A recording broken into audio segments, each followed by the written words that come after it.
I won't forget that morning, not if I live to be 100. I counted the men as they marched out of the yard. They'd hardly slept for weeks. We of the CID had slept even less, but the nightmare that kept us awake was all the same nightmare. That's why we weren't surprised when the commissioner asked us up to the conference room for a bit of a talk. He'd talked to us plenty, we knew that. It didn't help any to know what was ahead of us.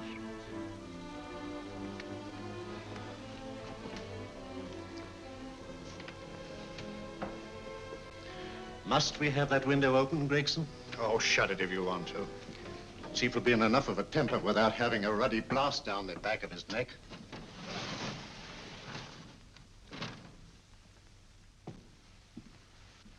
Gentlemen, the commissioner. Stuffy in here. Be seated, won't you? Gentlemen, if you wish to know what able men you are, read any of the works of popular fiction that glamorize your achievements, but don't, I beg of you, read the daily papers. They might give you an inferiority complex. I hate to mention it, but we're confronted with a series of the most atrocious murders since Jack the Ripper. And in the meantime, the CID might as well be playing at shove-hate-me for all the good we've accomplished. Now look. Here, here, and here. Each of these red flags scattered through the city stands for a woman brutally murdered, a woman's terror, a woman's death agony. These are no ordinary crimes. These are the works of a fiend who kills first and mutilates afterwards. A ghoul who hacks off a part of his victim's body and carries it away with him, a loathsome souvenir of his butchery. 3 women murdered so far, and you haven't turned in one clue. You haven't given me one lead. Here you sit and wait for news of a 4th victim, with your arms folded.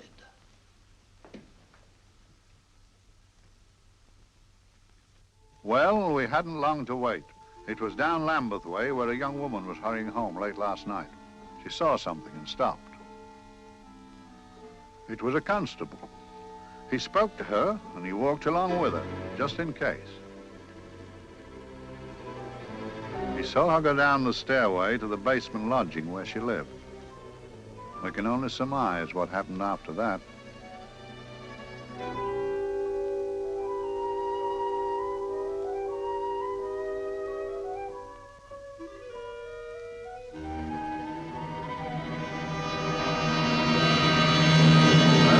My pride in my pocket and went to see the man who'd so often helped out Inspector Lestrade and myself in the past, Mr. Sherlock Holmes.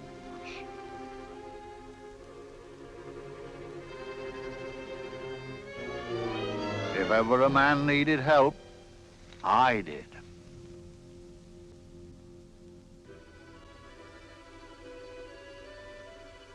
This makes 4, Inspector. 4 defenseless women here in the heart of London. And everyone with the right forefinger hacked off. Not hacked, Inspector Gregson. Cleanly, expertly severed. The work of a skilled surgeon. That's our only clue. Much about the age of my sister's girl. Is there no way of stopping this, Mr. Holmes? Yes. There's a way, somehow. The fiend that did this. I promise. I promise. We've nothing to go on, that's the rotten part of it. We can't get far without knowing the motive. Well, at least we know what the motives were not. It wasn't robbery, nor passion, thanks be, nor yet vengeance. Because they all came of totally unrelated families. Steady, Inspector, steady. Sorry, Mr. Holmes. I don't turn a hair when it's a bloke that can look after himself. A little slip of a thing like that. Yes, it's horrible. Come on, let's get a drink.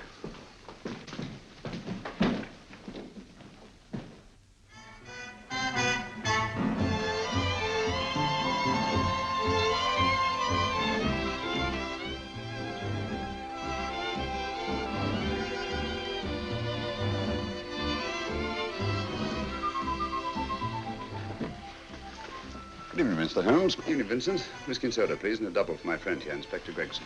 Very good, sir. Make mine Irish. Decent of you to give me a hand with this thing, Mr. Holmes. Always a pleasure to be of help to Scotland Yard, Inspector. Little out of my line, looking for a maniac who murders just for the fun of the thing. Or perhaps just to get a human finger. In all 4 cases, the murderer risked capture by stopping to secure a finger. Wonder what for? Who knows? He's just a madman. Perhaps there's method in his madness. If we could just trace those missing fingers. If we could just drain the English Channel, we might find a penny. Huh? Oh, thank you. You may keep those, Mr. Holmes. Thank you.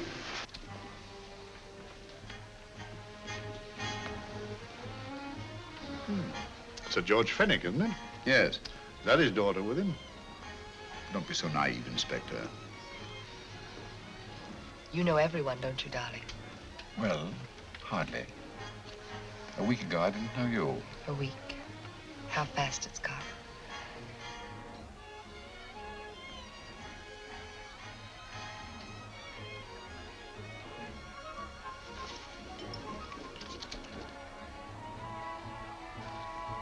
I collect these things. How very quaint of you. Shall we go? Yes.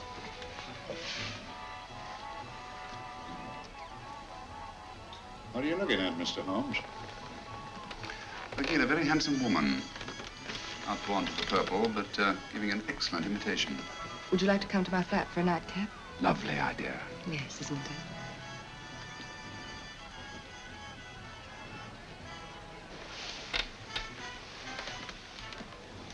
Wonder where she's taking Sir George Fenwick. Don't be so naive, Mr. Holmes.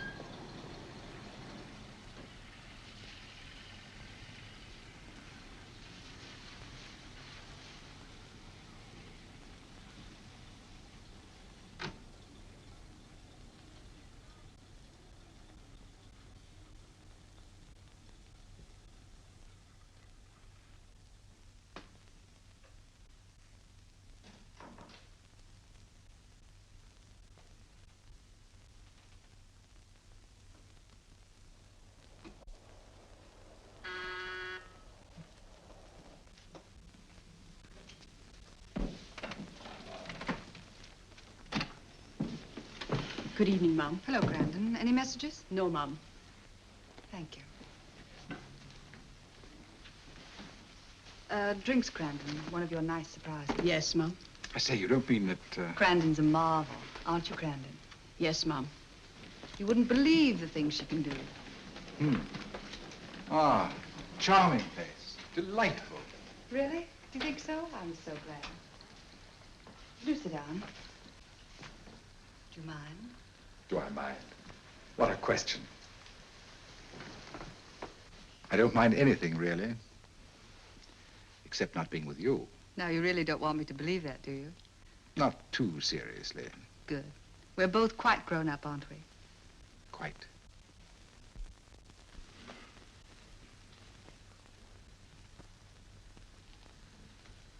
You're a treasure, Grandon.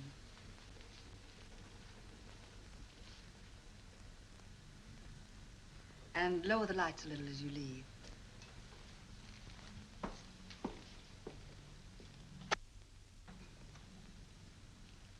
I prefer a more flattering light.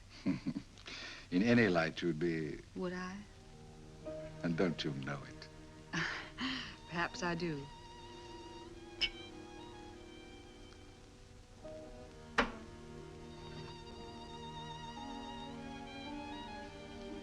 Oh, that priceless woman. You wouldn't believe it, but she's absurdly romantic.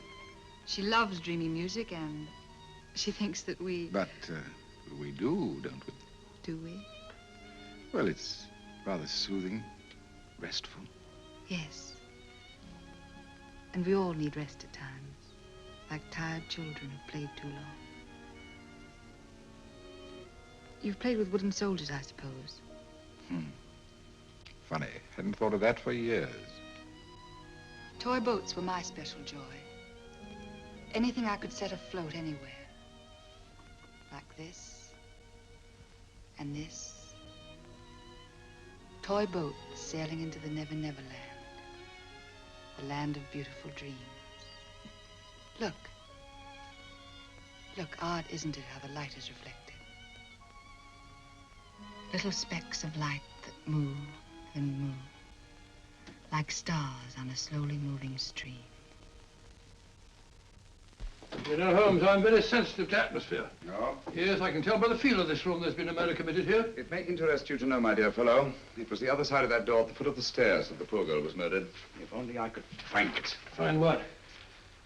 The one thing these unfortunate victims have in common that might give us a motive for these murders. There must be something. Another Jack the Ripper, if you ask me, a homicidal maniac. No, Watson. In the case of Jack the Ripper, there was one thing in common. His victims were all from one walk of life, living in the same section of the city. In this case, the murderer chooses his victims from all walks of life and from different sections of the city. No, my dear fellow, this is not the work of a homicidal maniac. It's something infinitely more sinister. Give me the creeps. What on earth are you talking about? Watson, I'm convinced that these murders are only incidental to some larger and more diabolical scheme. That may be, but why the severed fingers? The answer to that question, my dear fellow, is our only hope of solving these mysteries. Dear sister, I am so happy. I had such a lovely holiday at Brighton with you and Alf. And I'm looking forward to being with you again. Poor little thing. Sort of raises a lump in your throat. I can picture her sitting here happily writing this letter. And I'm not bit realizing that she's shortly going to her death. Hello? Gregson. Oh, there you are, Mr. Holmes. I've been looking for you everywhere. What's happened? Murder in Edgware Road, not half an hour ago. Woman? Yes, and the right forefinger cut off clean.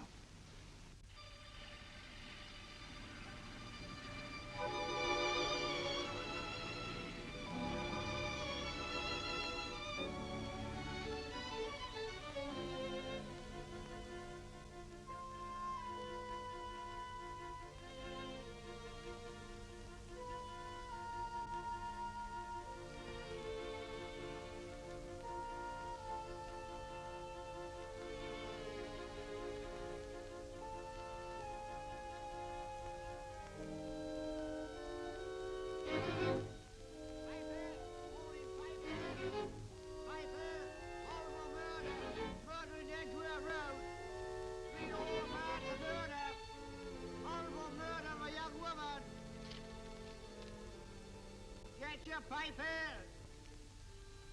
Horrible murder, papers, all about the murder.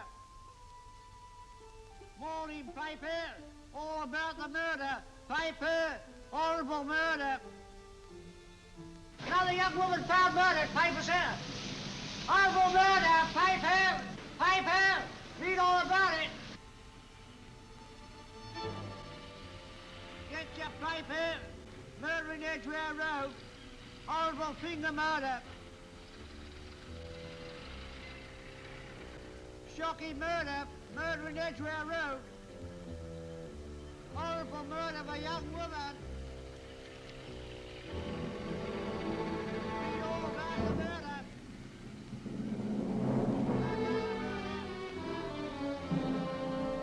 Only fancy, Mum. There's been another of those horrible murders. Dear, dear, how shocking. Yes, Mum. I really don't feel quite safe here myself. Oh, dear.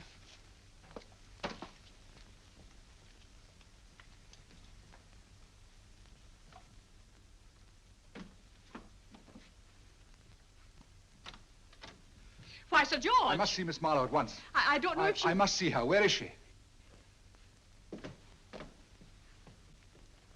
Lydia. Why, Sir George, what is it? What happened? I don't know. You'll have to help me. You've got to help me. But I don't understand. Listen, I woke up a few minutes ago in a cheap boarding house off Edgware Road. I don't know how I came there. I don't know when. The last thing I remember is being here with you. Calm yourself, Sir George. When did I leave here? Well, it was about, It was 10:45, Mum. Precisely. You seemed, forgive me, just a little distressed. Detached, not interested. I thought I'd said something to offend you. I don't remember. I can't remember. Tell me, has this happened to you before? Before? Well, there is such a thing as amnesia, you know. If it was 10:45 when I left you, it was 9 this morning when I woke. Over 10 hours lost. 10 hours that I can't account for. And in my pocket when I woke, I found... Here in my pocket. That isn't... Oh, it's not for you, of course. It can't be. Excuse me, Mum, but there's a man asking to see the gentleman. Send him away. Yes, Mum. No, please. I'll see him.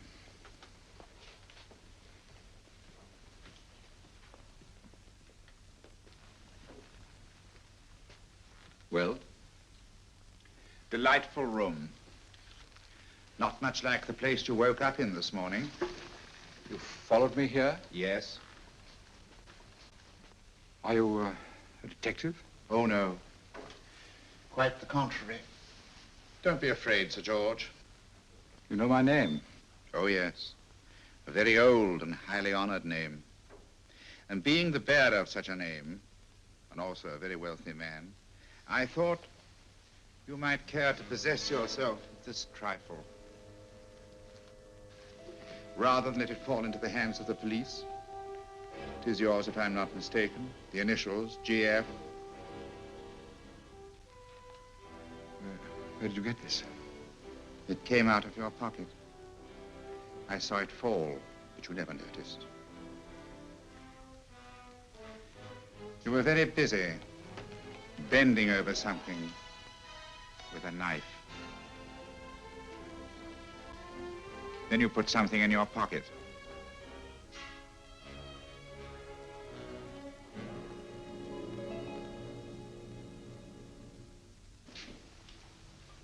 Come along, Holmes, come along, come along. How many more times must I tell you? You're missing a treat. This is delicious. Little jam tarts to follow. Aren't you tempted? You and your flesh pots. They tell me that fish is good for the brains. Brains haven't any.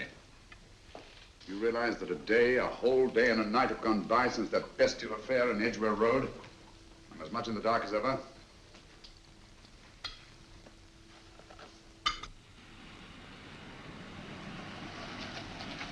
Hello, here comes a client, unless I'm very much mistaken.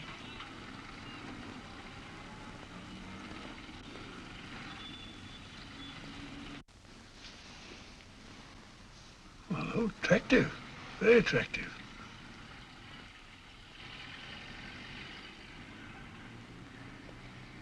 Obviously, she left home under the stress of some very great emotion. How do you know that? She isn't wearing any gloves. A startling omission in a young lady of fashion. Oh, she didn't put her coat on. Open car, too.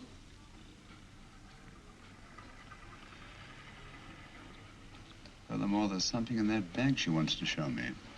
What makes you say that? The bag doesn't match her dress, indicating it was picked for size rather than style, to accommodate some bulky object. You amaze me, Holmes. What do you mention, my dear fellow?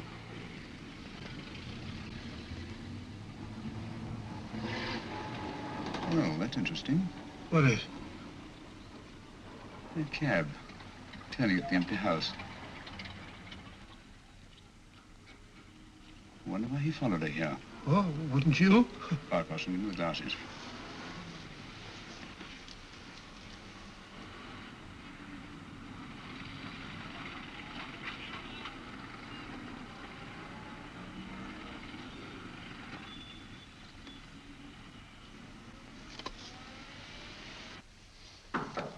Well, we shall soon know. Yes, Mrs. Hudson? It's a young lady, sir. Most urgent. Ask her to come in. Go right in, miss. Mr. Holmes? Yes, this is my friend, Dr. Watson. How do you do? How do you do? Mr. Holmes, you must excuse me, please. Yes, well, won't you sit down? Come along. May I? It's quite all right. Thank you.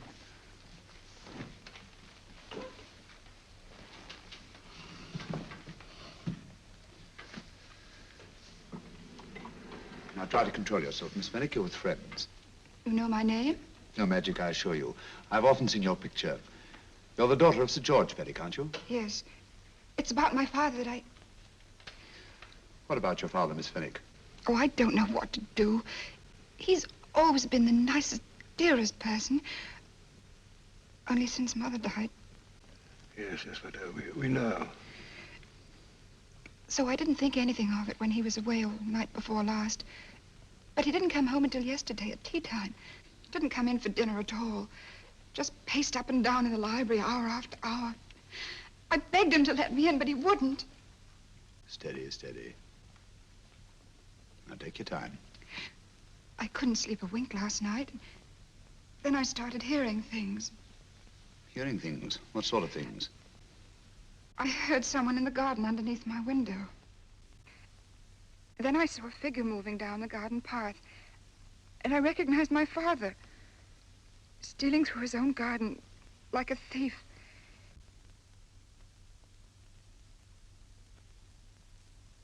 He had a spade in his hand, and he stopped by the greenhouse where he started to dig. This morning, at daybreak, I stole out into the garden and found this.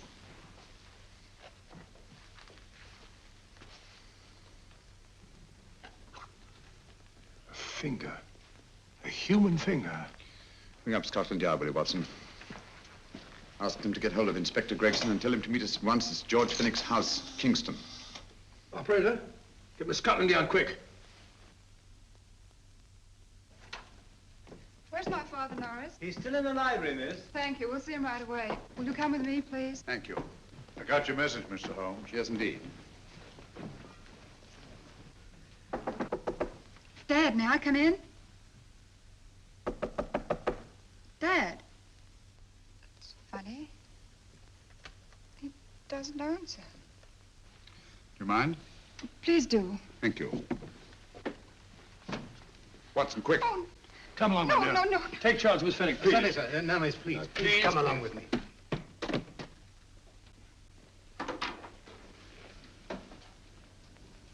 Dead? Yes.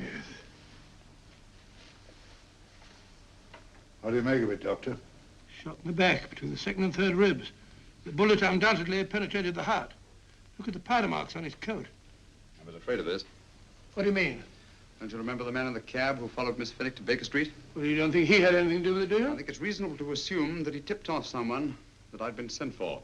Sir George has obviously been murdered to keep him from telling me what he knew. What was the weapon used? Small caliber revolver, point blank range by the look of the wound. The murderer came in through those French windows. The mud from the garden he brought in his boots. Sir George must have surprised the intruder. Passed the room to him here. What follows, we can't tell. But from the location of the wound, I'd say that he turned his back for a moment, and as he turned, the muzzle of the revolver was placed between his ribs and one muffled shot fired. And you mean to say he kept on going, even after he was shot? There's no doubt about it. Look there. The trail of blood leads us back to the desk. Something Sir George was after. Something. I know. He was trying to summon help, poor chap. I don't think so, Watson. There's the bell pull by the fireplace. No, you'll notice from the trail of blood that Sir George made straight for this desk here. I wonder, there was something he was desperately anxious to get. Hello. His right hand's clenched. That's perfectly natural. Death agony. But the left hand lies open. Why only one hand clenched in the death agony? The right hand, the hand nearest the desk. Please note that. If Sir George took something off this desk, something so important that he spilled his last drop of blood to get it, I want to know what it is.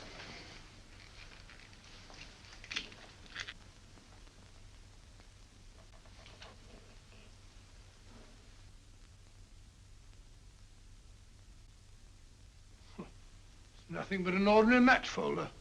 Where does that lead us? I imagine to something very important, Gregson. This match folder's from Pembroke House. Why shouldn't it be? He was there, you know. We saw him yesterday. Yes, but the effort he made after he was shot to get hold of this match folder. It's just possible he wanted someone to remember Pembroke House. He may have wished to recall it to someone who saw him there. Someone who, like ourselves, saw him with a woman.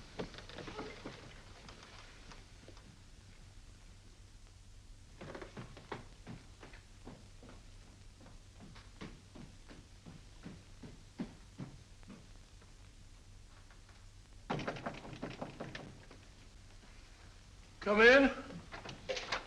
Oh, Dr. Watson, this came by hand for Mr. Holmes not 10 minutes ago. Thank you, Mrs. Hudson. That would be the report from Sir George's bank.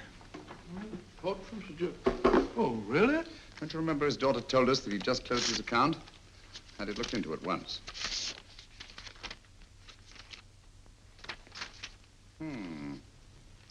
He drew out his entire balance in cash, nearly £10,000, yesterday, just after that young woman was murdered.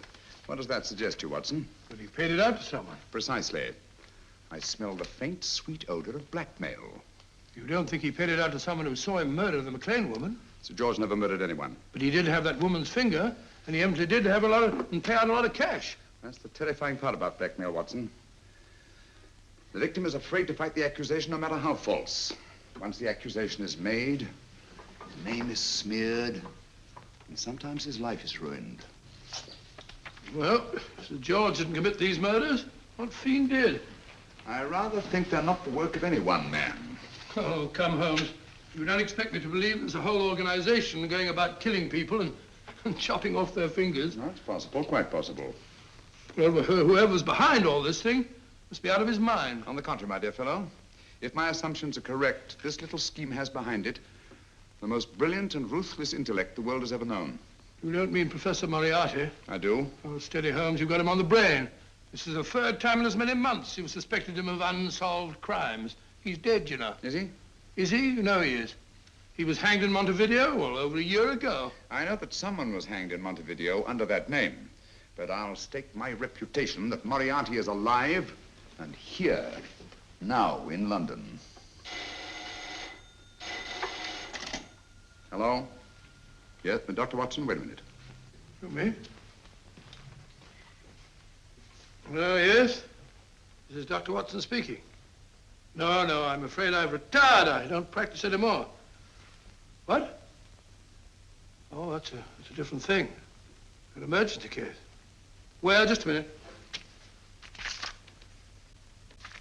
Yes? Yes, well, see that she's not moved. Remember that? Don't touch her till I get there. Fractured case in McCardle's Mews. Heavy woman. 14 stone. Look at dust. 14 stone. Just the sort of person who would hoist herself up on a stool to feed the canary. There ought to be a law against fat people keeping little dicky birds. Well, so long, old man. I shan't be very long. Haven't used that bag since I brought little Amelia, what's her name in the world? She grew up to be a very unattractive child. Oh, who wouldn't with a name like Amelia? Oh, Amelia. Amelia.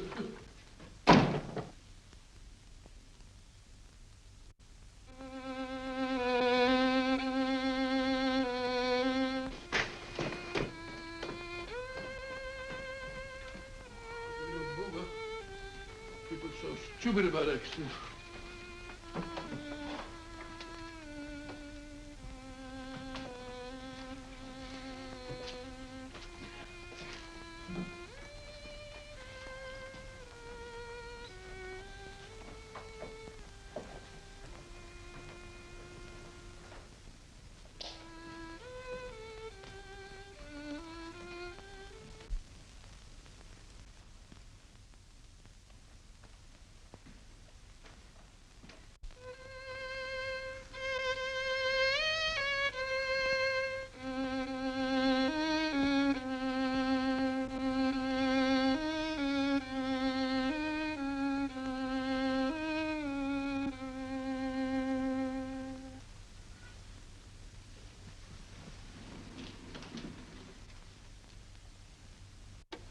Oh, Professor Moriarty.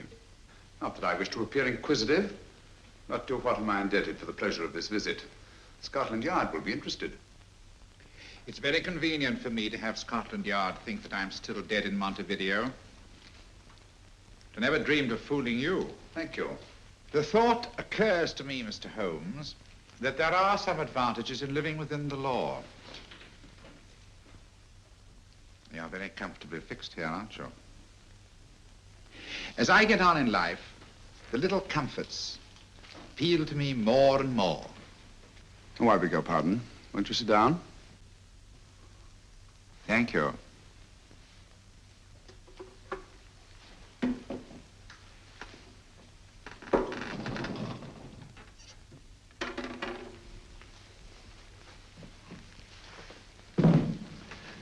And now, Professor Moriarty, what can I do for you? Everything that I have to say to you has already crossed your mind. And my answer has no doubt crossed yours. That's final? What do you think? I shall not rest until you are hanged for the finger murders. You've no proof, you know. No, not a shred. But I have you. I could turn you over to the police here and now. You could. But if you did, you'd never see Dr. Watson again. Oh, the telephone call. Quite. I rather assumed you had taken some such precaution. Or I should have snatched up a revolver and indulged in a fit of heroics when you came in. Very smart, aren't you? Not smart enough, or I should have anticipated you. But if any harm comes to Dr. Watson, I shall seek you out. I shall not rest until I find you, and when I do... No harm will come to Dr. Watson this time. But I can't answer for the future. Mr. Holmes, I should strongly advise you to drop this case. Don't be silly. Think it over. We've had many encounters in the past. You hope to place me on the gallows. I tell you, I shall never stand upon the gallows. But if you are instrumental in any way in bringing about my destruction, you will not be alive to enjoy your satisfaction. And we shall walk together through the gates of eternity, hand in hand. What a charming picture that would make. Yes, wouldn't it? You know, I really think it might be worth it.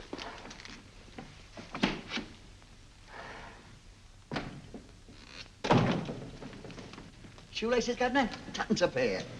And strong enough to hang yourself. How many more times must I tell you I don't want your filthy shoelaces or your company? Shoelaces, Governor? Blasted impertinence. Run along, my good man, or I'll give you in charge. Shoelaces, Governor? Shoelaces, Governor? Help a poor bloke. What's only got one arm?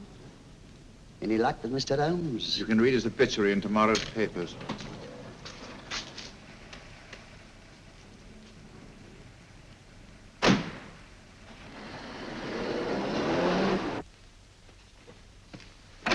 Oh, there you are, Watson. Come in.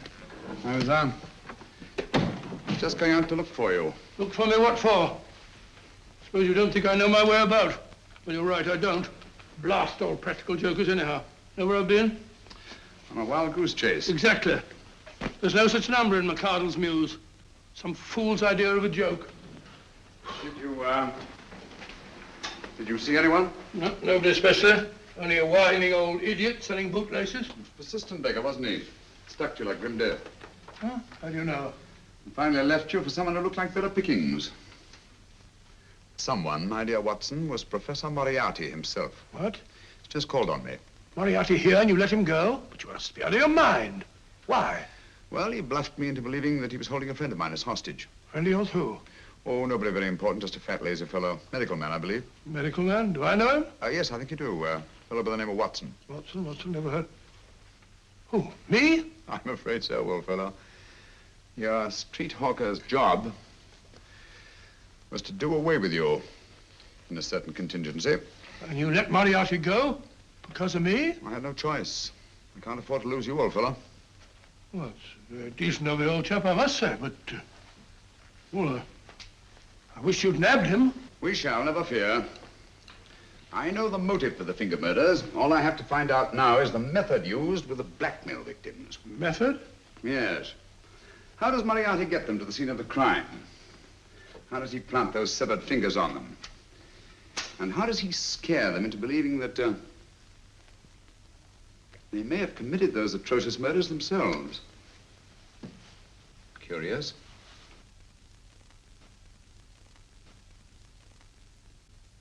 Very curious. Huh? Curious? What's curious? That window in the empty house across the street. First floor front. Huh? What's wrong with it? It's open. Why shouldn't it be open? Well, it wasn't open half an hour ago. I'll stake my life on that. Well, that's not our business. Let it stay open. I wonder if you'd go over, old fellow, and see what's the matter. Oh, trespassing. It's against the law. Very well, I'll go myself. Oh, well, if you're going to put it like that, ridiculous waste of time. Going about shutting windows at this hour of the night. Yeah, you better take this torch. Well, take what? Dignified job for a doctor. Dr. Watson, the torchbearer. And what do you propose to do? Sit in a comfortable chair, I suppose, and read a good book? That's a very good idea. Yes, a very good idea. While I play night watchman, you have a nice read. Mm-hmm. Good night. Have a good time. Have a good time? What do you mean, have a good...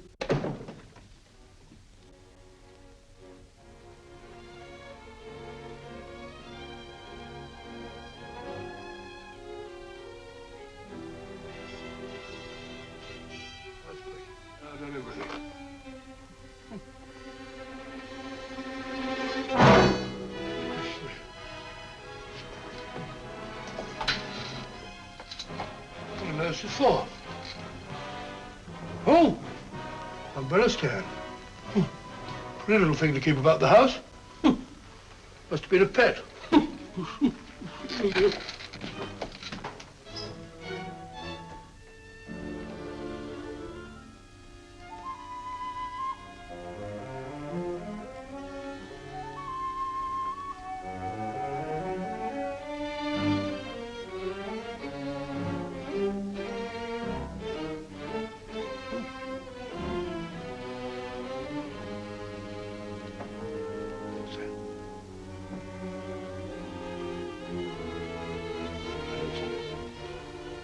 Rat rubber.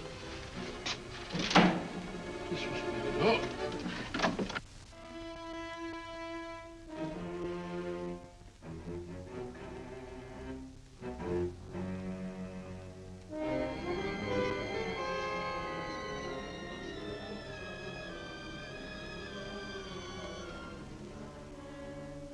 Well, he sits comfortably reading a book.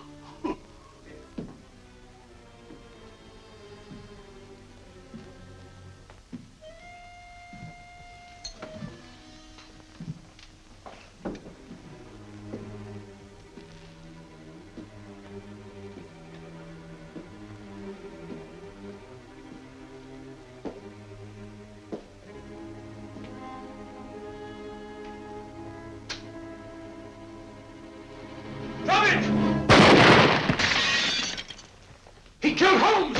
He killed Sherlock! Watson. You? But I saw him shoot you a second ago. Not me, my dear fellow. Merely the bust of Julius Caesar. Incidentally, you may have noticed that all through the ages, prominent men have prominent noses.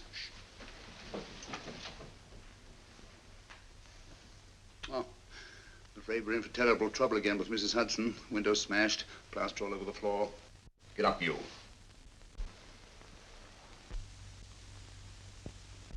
Corporal Williams, Middlesex Regiment.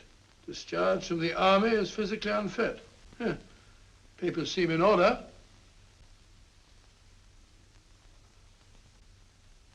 Now, Corporal Williams, you've seen service in the Far East, haven't you?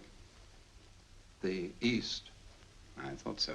Look at his complexion, Watson. Yellow as saffron. He's been taking atabrine. Cure for malaria. Sniper, aren't you? Sniper. Why did you try to kill me?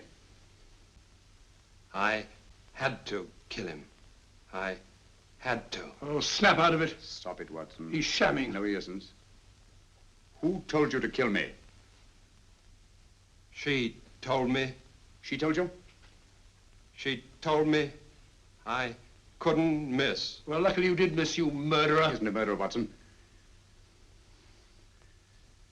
Listen, Corporal Williams. She told you you had to do it, didn't she? I had to do it. I've got it, Watson, I've got it. Got what? The method used in the finger murders. Well, what is it? Hypnotism, my dear fellow, hypnotism.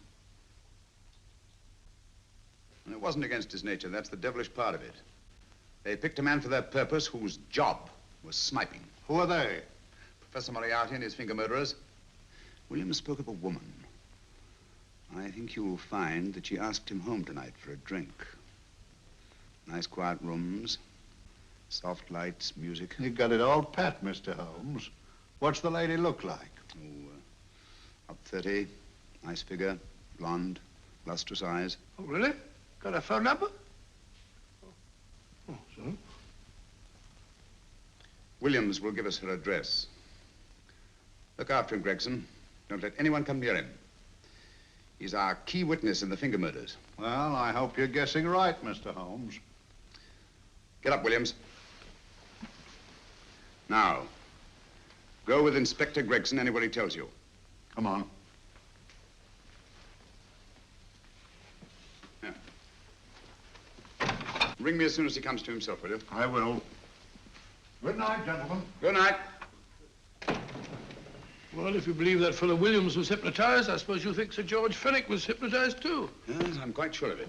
Have a cup of tea? Thanks, old boy. Nothing to eat. Well, why didn't these people make Sir George do the murder himself? Because they didn't want to get him hanged. They wanted to blackmail him. Well, who do you think the actual murderer is? One of Moriarty's gang. A diabolically simple technique. Kill a woman. Yes, but why cut off the fingers? My dear fellow, don't you understand? The severed finger is what links the blackmail victim to the murder. He wakes, finds the grisly thing in his pocket. He doesn't know how it got there. He's no idea that he's been hypnotized. For all he knows, he may have committed the atrocious crime during some dreadful lapse of sanity. In that state, when he's utterly demoralized, the blackmailers take over. Is that it? Undoubtedly. You see, they swear that they saw him commit the murder. And being human, the victim will pay anything rather than stand trial on a charge that will make his very name loathsome. Oh, it all fits in if you believe in hypnotism. The only possible explanation. You think the hypnotist is that woman with the blonde hair, the lustrous eyes, the woman you invented? I didn't invent her. I saw her. What on earth are you talking about? That woman, my dear Watson, was with Sir George when he left Pembroke House. I saw her there. I shall see her again, and Williams will lead me to her. That's why it's so important to keep him safe. He will identify her.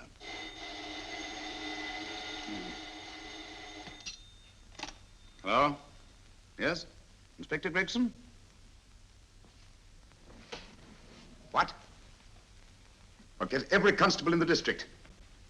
Yes, I'll be over at once. What's happened, Holmes? Williams is missing. Great Scott! Come on.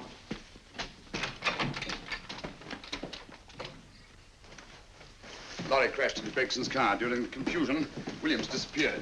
Escaped, eh? No, kidnapped. To keep him from talking when he came to. You don't think that Moriarty... Moriarty? Anything is possible.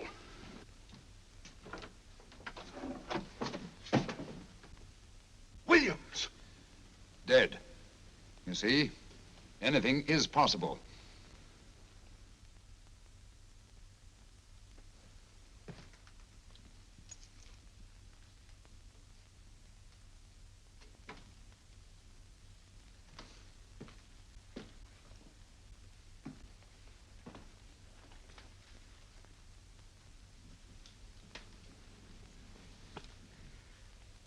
Oh, good morning, Professor Moriarty. You startled me. I'm dressing another dolly, a dear little nurse. Is there anything wrong with your finger? Just a splinter. Nasty thing, splinters. Most trying. One can't be too careful, but I'll get it out for you. I have the very instrument to help you. Sharp enough to split a hair. Put those tools away until they're needed. But they're not tools, sir. They're instruments. Put them away. Is Lydia in? Yes. But really, you should let me. Get dressed.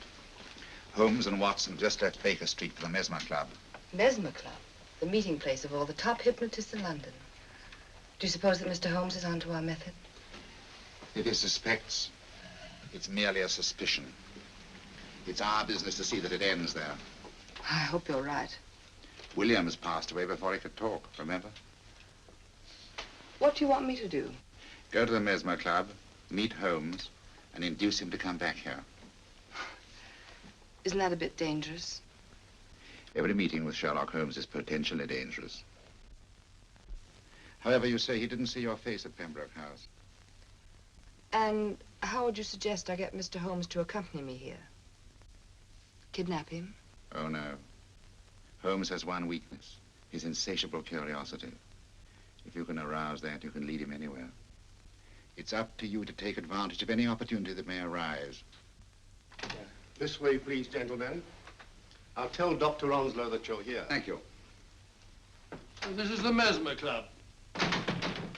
If you ask me, hypnotism is a lot of mumbo-jumbo. Oh, come now, Watson. As a medical man, you must admit that hypnotism has its place in modern science. That may be, but 90% of hypnotists are crooks of the worst kind.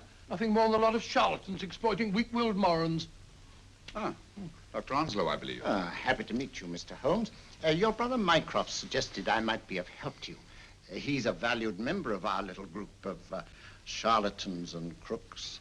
Oh, beg your pardon, sir. I didn't know you were listening. Behind the curtain. My friend, Dr. Watson. Oh, delighted. How do you do? I wonder now. You see, we're in the midst of a little experimental session at this very moment. If you'd care to join us. Oh, certainly, certainly. That'd be very instructive. Oh, well, will you follow me? Thank you. Why should I know that we're behind the blasted curtain? In treating his patients. But today, the therapeutic value of hypnotism, as we now call it, is conceded by innumerable physicians. Especially is it of value in surgical cases where the administration of local or of general anesthetic is inadvisable. Inadvisable poppycock. Oh, sorry. For the sake of latecomers, I may say that I have placed this subject under profound hypnosis. In this condition, he can feel no pain, even under applications which normally would be excruciating. Excruciating?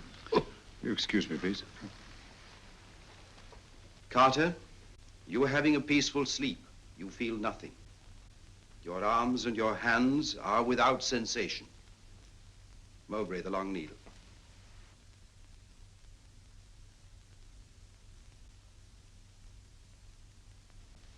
Carter, give me your right hand.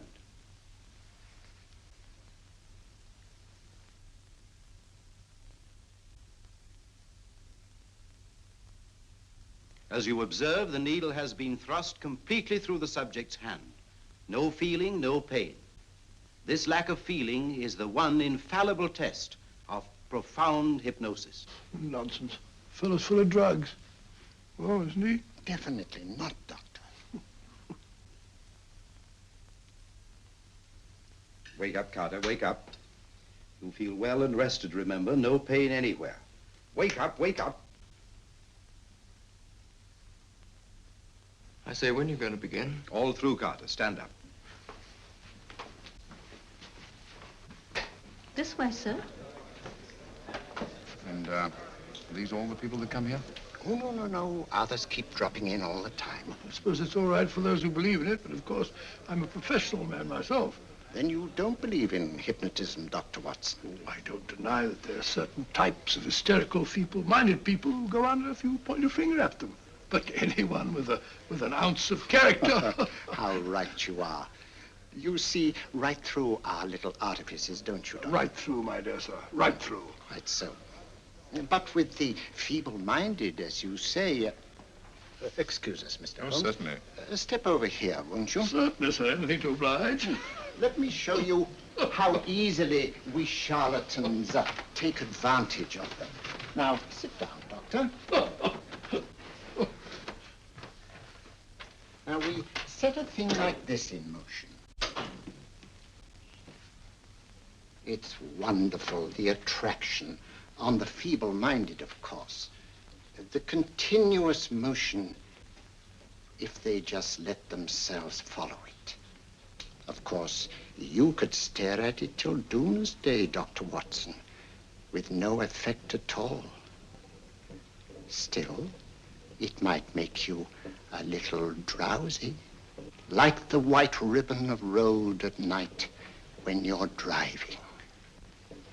The rhythm is smooth, unbroken, and the road goes on and on, round and round, always the same, winding and winding. And you're drowsy, you're tired. Let the road come into you, as it were. The long road, the smooth road, the road to sleep. Sleep.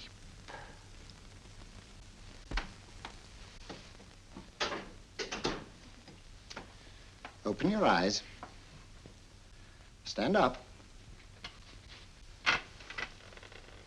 Turn around. And now, Dr. Watson, you're on a holiday in Scotland.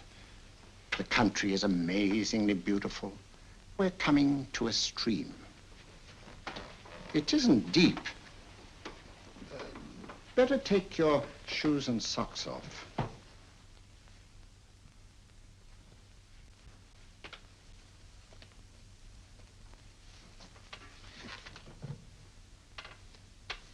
Roll up your trouser.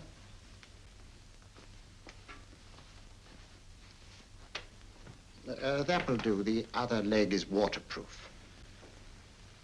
Turn around. Mind the pedals.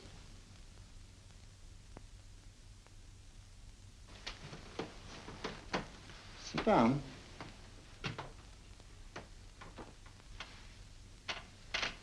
Wake up now.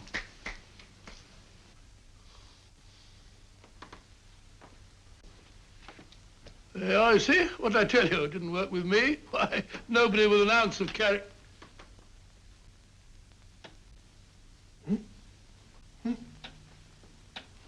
I think you'll need these.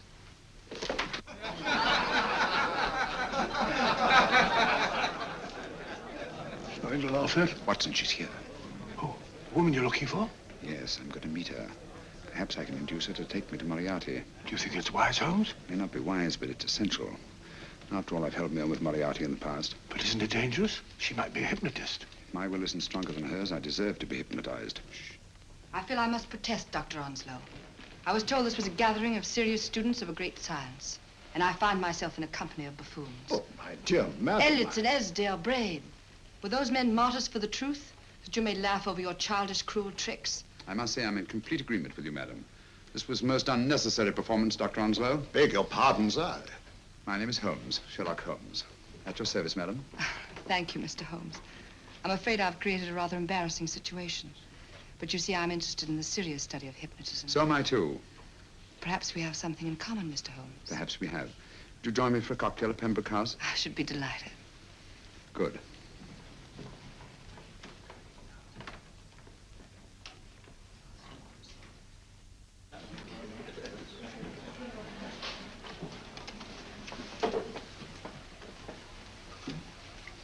Thank you. I didn't know there was such a pleasant place in London. It was so nice of you to suggest our coming here. I thought a little pick-me-up would do us good. You mean you thought I looked... I like the way you look. Thank you. I suppose I did lose my head a little at the Mesmer Club. But you see, hypnotism is almost a religion with me. I know so well what it can do to help, heal. And I can't bear to see it used for trivial purposes. I know very little about it. That's why I went to the Mesmer Club. You see, I'm rather puzzled just now with the case that I'm working on. How fascinating. Tell me about it. It's the murder of Sir George Fenwick. Fenwick? Who's he? Quite a well-known figure. Odd now I come to think of it. Last time I saw Sir George was here at Pembroke House. Strange. Yes, isn't it? He was sitting, I believe he was sitting at this very table. Cigarette? Thanks. Do go on. There was a charming lady with him. He was lighting a cigarette.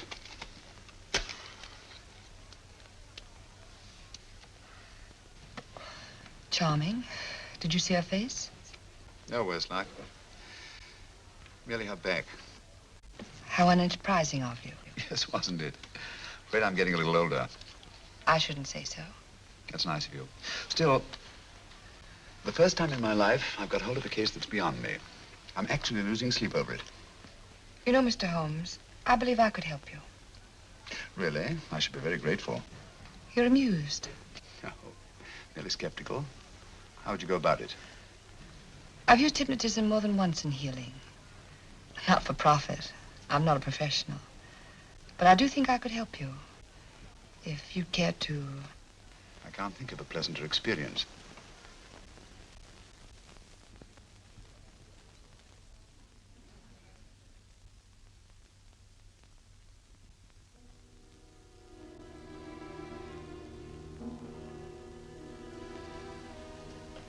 Low lights, music, is that all there is to it? You must relax, Mr. Holmes. I'm afraid you're a rather difficult subject. So I thought perhaps a little help. Materia medica might be advisable. Drugs?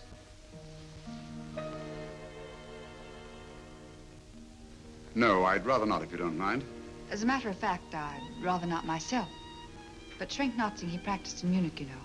Believed it the best means for difficult subjects. Do you mind? Well, as a matter of fact, I don't approve of sedatives. Just as you wish. We don't have to go on with this at all, you know. Wait a minute. Wait a minute. All right. I'll take a chance. It's really quite harmless. What is it? Cannabis japonica, an oriental soporific. You need water.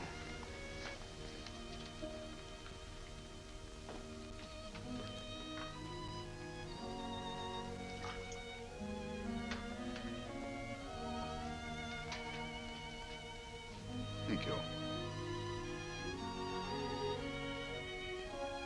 Now sit down, Mr.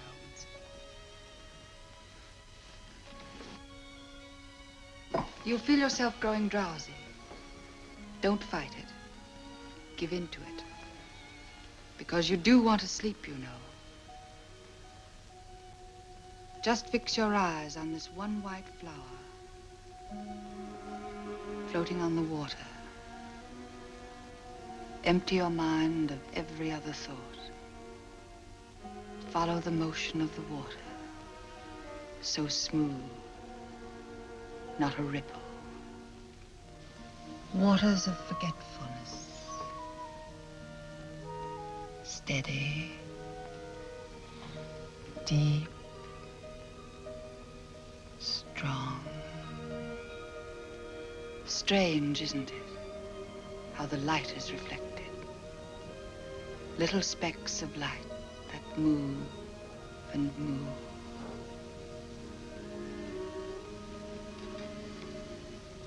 It's restful here. It's peaceful. It's friendly. And you're very close to finding what you're looking for. You'll find them soon now. The guilty ones.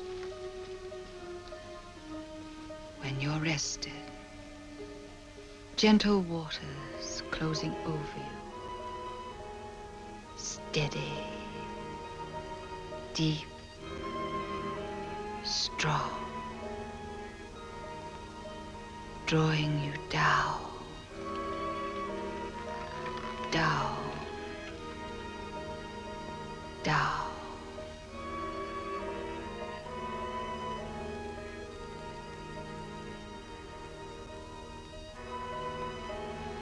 Sleep.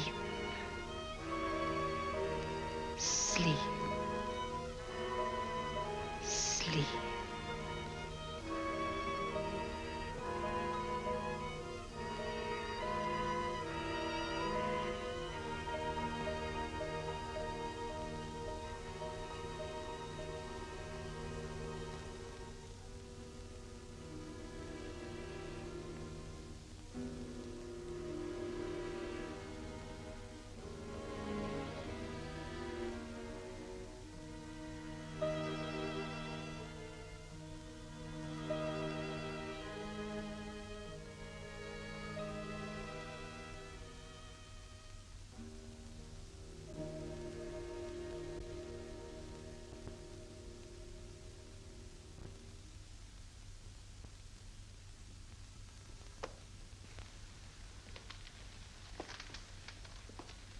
Here he is, Professor Moriarty. Stand up, Mr. Holmes.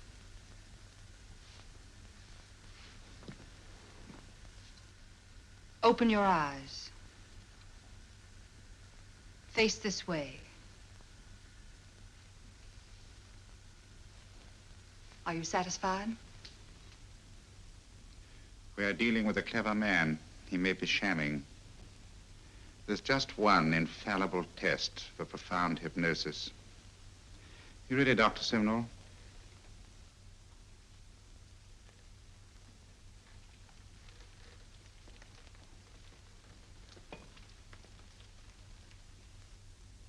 That will do, Doctor. He couldn't fake insensibility to the knife. I congratulate you, Lydia. Turn round, Mr. Holmes. Now walk to the desk.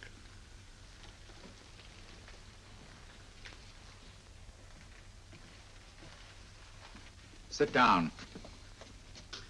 Take that pen and write what I tell you to write.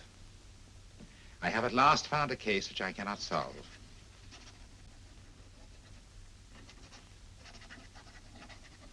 I have outlived my usefulness. Therefore, I have decided to end my life.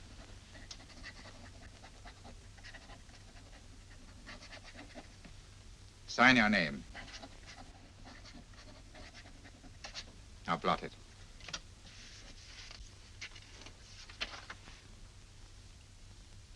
Fold it up and put it in your pocket. Come, Mr. Sherlock Holmes.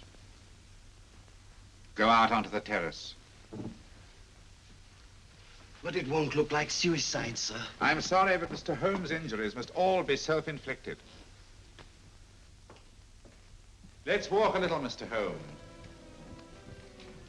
It's so pleasant here in the garden. Just step up here onto the terrace. It's a nice, broad terrace.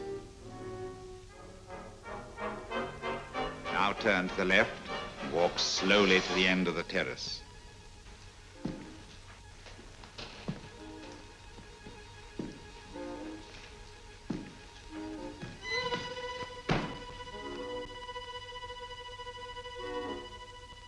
Don't stop. You must walk to the end, you know.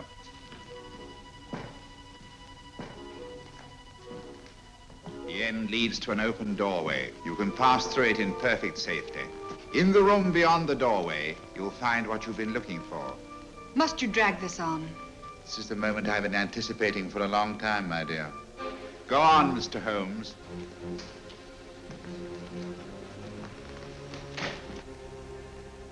Through the open doorway, you will find the man responsible for the finger murders and the death of Sir George Fenwick. Professor Moriarty. Holmes! Stand still. What a beautiful view, Watson. I'm quite enjoying it. No, you're not. You're hypnotized. You're under a spell. Stand still. Don't move. Steady, Holmes. Steady does it. Stand perfectly still where you are. Nonsense, Watson. You don't know what you're doing. Of course I know what I'm doing. You mean you're not hypnotized? Certainly not. Then get off the wall, you idiot. Oh, look out! Holmes! Oh, Dear fellow. What were you doing up there? Holding the fort until you arrived. What kept you?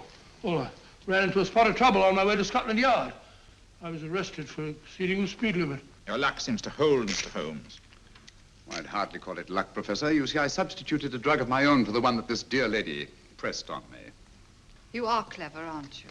A drug that, although it leaves the subject conscious, renders him quite insensitive to pain. That accounted for my lack of reaction to Dr. Simnel's knife. Well, Gregson, quite an impressive haul. Even Inspector Lestrade himself couldn't have done any better. Thanks, Mr. Holmes. Take him away. All right, put her in the van. I was right, Mr. Holmes. You are a difficult subject.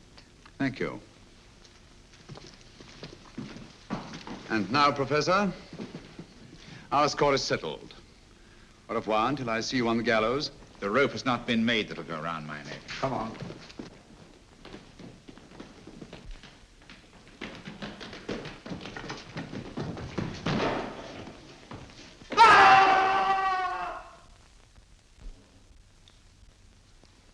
I'll take care of things, Mr. Holmes. Thank you, Inspector. Come on. An evil man, Holmes, but what a horrible death. Better than he deserved. What are you thinking of? I'm thinking of all the women who can come and go in safety in the streets of London tonight. The stars keep watch in the heavens. And in our own little way, we too, old friend, are privileged to watch over our city.